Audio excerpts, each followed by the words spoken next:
এই লাভ পাতলাগুলো বড় না হ্যাঁ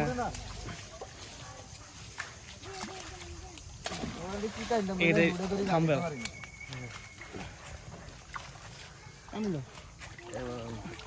চালু করতে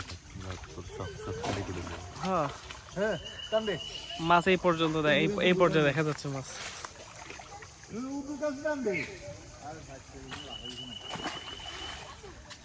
তুই আমার ইয়ে করে মাছ নেই এই তেরি জিরো ছিল তো এটা বড়